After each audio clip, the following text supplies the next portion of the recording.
You did what you were taught to do. You respected her, you listened, you showed up when she needed support, and gave space when she asked for it. You were patient, understanding, careful not to cross lines or create pressure. From the outside, you did everything right, and still she pulled away. Not suddenly, not dramatically, slowly. Interest faded, connection thinned, and eventually she chose someone else. Often someone who seemed less careful, less accommodating, less invested. That's the moment most men don't talk about, the quiet confusion that follows. The question you don't want to ask out loud: how did doing the right thing lead to the wrong outcome? This isn't a video about blaming women, and it's not about rejecting kindness, respect, or emotional maturity. It's about understanding why the rules you followed didn't produce the result you were promised. Because attraction does not operate on the same system as morality. It doesn't reward effort the way society does. It doesn't respond to obedience, accommodation, or self-sacrifice in the way you were taught it would.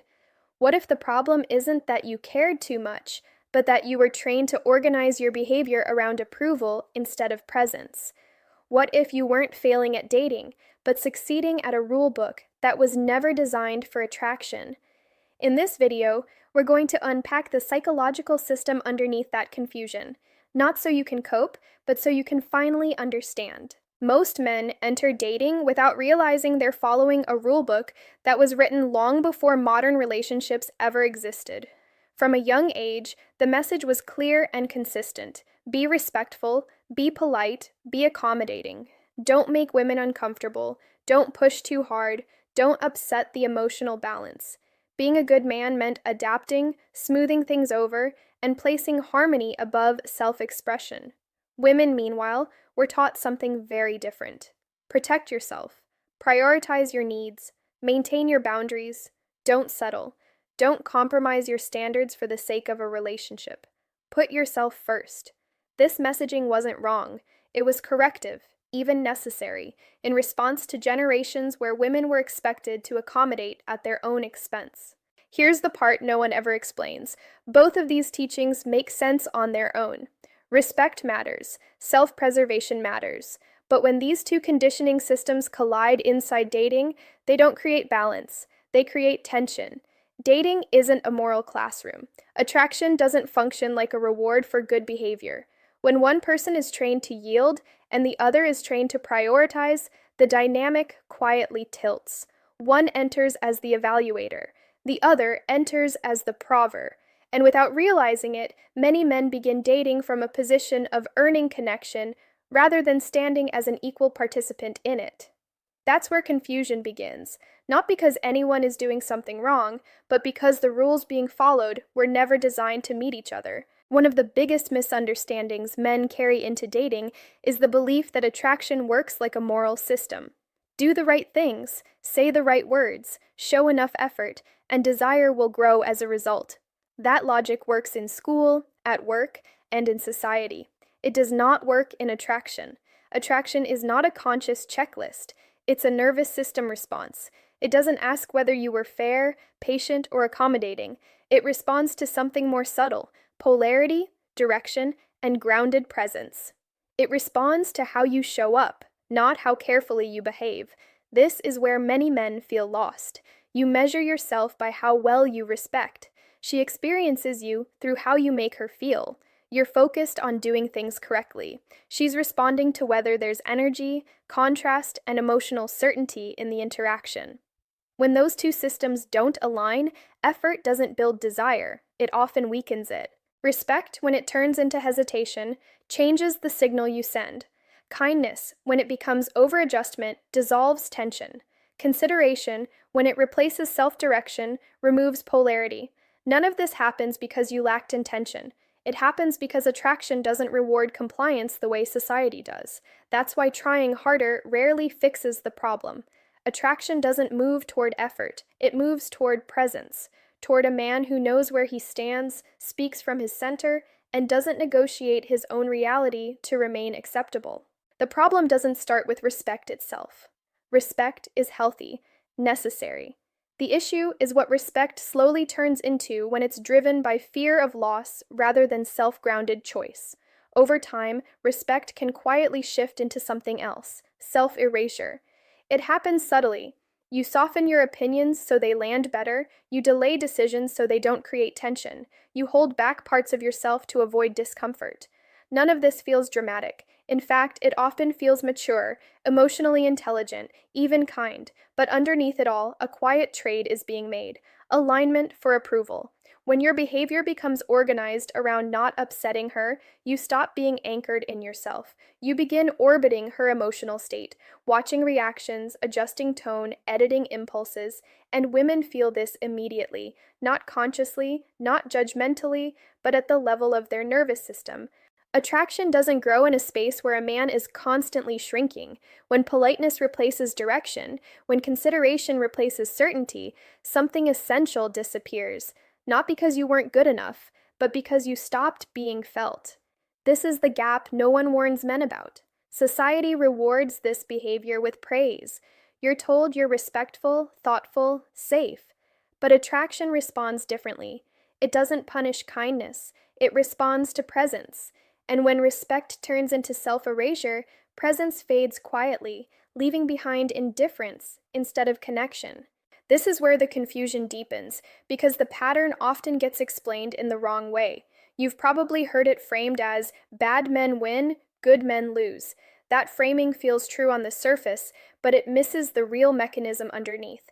Attraction isn't selecting for morality, it's responding to internal authority.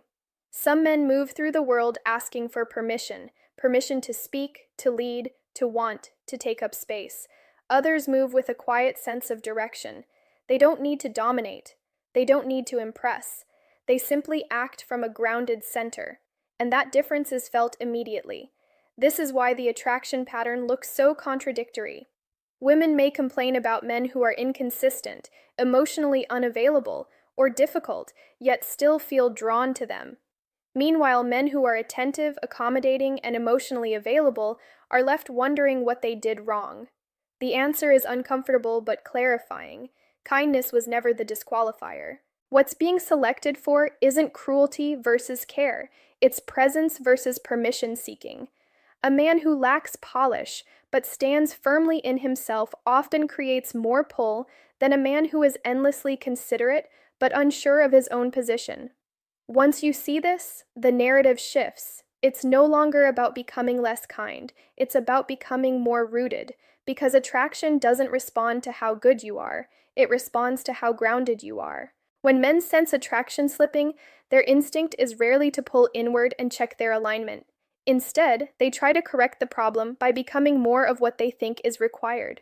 They listen more carefully, they explain more clearly, they soften further. They try to be safer, calmer, easier to be with. This response makes sense if you believe the issue is a lack of understanding or care. But in most cases, that isn't what's missing. What's missing is grounded presence. And the more a man adjusts himself to regain approval, the further he moves away from that center. This is where many men misread women's complaints. When women talk about men being emotionally distant or inconsiderate, agreeable men often assume they're being described, so they retreat even deeper into accommodation. They filter themselves more carefully. They work harder to avoid mistakes. The irony is that the men being complained about aren't operating from that space at all. They're operating from internal authority, even if it's flawed or unrefined. So the adjustment goes in the wrong direction. This creates a self-reinforcing loop. The more approval a man seeks, the less polarity exists. The less polarity exists, the less attraction is felt. And the cycle continues, not because he lacks value, but because he's trying to earn connection instead of standing within it.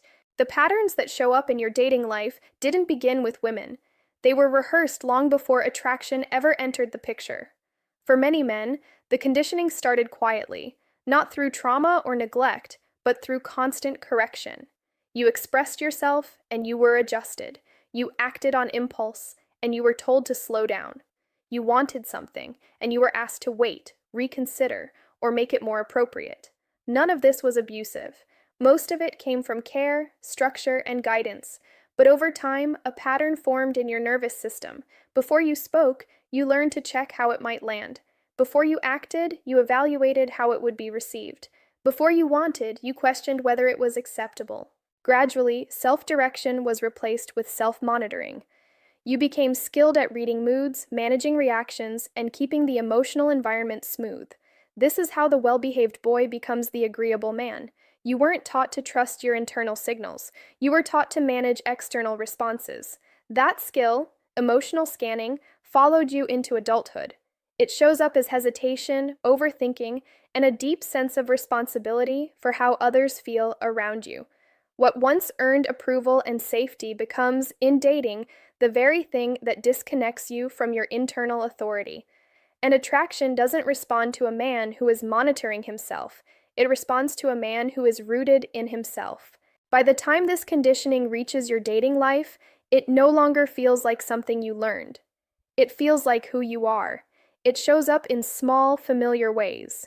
You explain yourself more than necessary. You apologize before you've done anything wrong. You ask instead of deciding. You suggest instead of leading. On the surface, this looks considerate and emotionally aware. Underneath, it sends a message you never intend to send. Is this okay? Am I doing this right?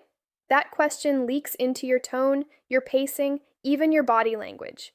You organize the interaction around her reactions while your own direction stays muted. Attraction needs contrast. It needs two grounded individuals meeting each other from a place of self-possession. When one person consistently defers, adjusts, and orbits, that tension collapses. The dynamic becomes smooth, predictable, and emotionally flat. When attraction fades, many men assume they weren't kind enough, so they double down. More reassurance, more explanation, more safety. But what she's responding to isn't a lack of care, it's a lack of presence. She doesn't feel met by someone solid. She feels managed by someone watching her reactions, and this is the moment that confuses men the most, because nothing obvious went wrong, yet connection quietly dissolves into neutrality. This is the truth most men need to hear clearly. She didn't lose attraction because you were kind. She lost attraction because you slowly disappeared. There's a part of this dynamic that's uncomfortable to acknowledge, but it's essential for understanding what's really happening. Men are taught to offer respect as a starting point. Women are taught to assess it. Respect toward women is framed as automatic. Respect toward men is often framed as conditional, something earned through consistency, confidence, value, or performance. This isn't about blame or intent. It's about how roles quietly form. When one side enters dating, prepared to respect immediately, and the other enters prepared to evaluate, an imbalance emerges. One becomes the chooser, the other becomes the prover. Over time, that dynamic feels normal, even invisible. Men begin to feel like they're auditioning, demonstrating patience, emotional availability, and reliability in hopes of being selected.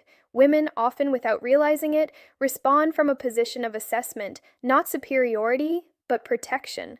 The result is a subtle shift in emotional leverage. When a man adapts first, yields first, and prioritizes the connection before anchoring himself, he unintentionally places himself below the interaction rather than within it. That doesn't create desire. Attraction requires mutual grounding, two people choosing each other from a place of self-possession. Without that balance, the man feels unseen and undervalued. The woman feels unchallenged and disconnected.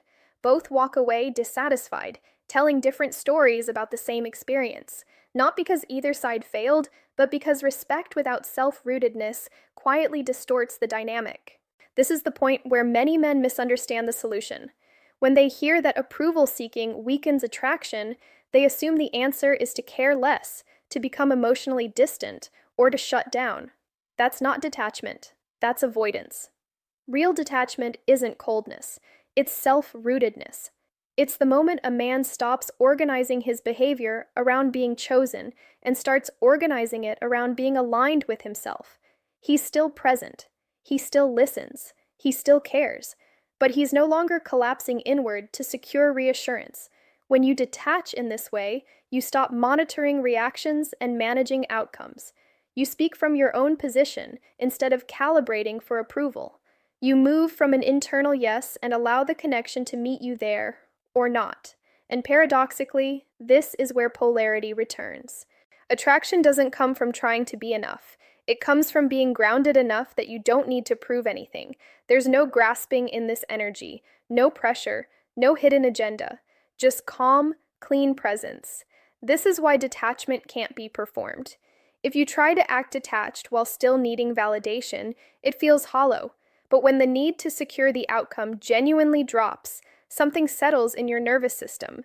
Your voice slows, your boundaries feel natural, and connection becomes something you participate in, not something you chase. When a man reconnects with his internal authority, the change isn't loud or aggressive. It's subtle, but it's unmistakable. His nervous system settles. He no longer feels the urge to explain himself excessively or justify his boundaries. Decisions come from clarity, not anxiety. Words come from alignment, not anticipation of reaction. Internal authority doesn't mean control over others, it means ownership of self. A man who has it doesn't rush to secure reassurance. He doesn't pre apologize for having preferences. He doesn't negotiate his reality to remain acceptable. He allows others to respond to who he is, rather than shaping himself to fit what he thinks is required. This is where attraction becomes a byproduct instead of a pursuit.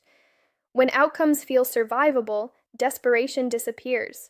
When rejection is no longer a threat to identity, presence becomes natural. You're no longer trying to win the interaction, you're simply participating in it. Boundaries stop feeling defensive and start feeling calm. Silence stops feeling awkward and starts feeling grounded. You don't need to push, impress, or withdraw. You move forward from self-trust. This isn't about becoming dominant or emotionally closed. It's about returning to a center that was never lost, only abandoned through conditioning. And from that place, connection either aligns or it doesn't. Both outcomes feel honest. None of this is about men versus women, and it's not about assigning fault or creating resentment. What you've been experiencing is the collision of two emotional education systems that were never designed to meet each other in modern dating. Men were taught to respect automatically. Women were taught to prioritize themselves automatically. When those scripts collide without awareness, confusion becomes inevitable. Men walk away feeling like they failed at something they followed the rules for. Women walk away feeling disconnected without fully understanding why. Both are responding honestly, just from different conditioning. The moment clarity returns is the moment you stop seeing attraction as a reward for self-sacrifice. Attraction responds to grounded presence, not to disappearance in the name of respect. The solution isn't to become colder, harder, or less kind. It's to stop abandoning yourself while trying to be good. When a man reconnects with his internal authority, without bitterness, without withdrawal, and without performative toughness, something shifts naturally. He stops chasing clarity and starts embodying it. He stops asking to be approved and starts being felt. If this resonated, it's because you were ready to see the pattern, not to blame anyone, but to understand yourself more deeply. Awareness is where power returns, and from that place, connection stops feeling like a test and starts feeling like a choice.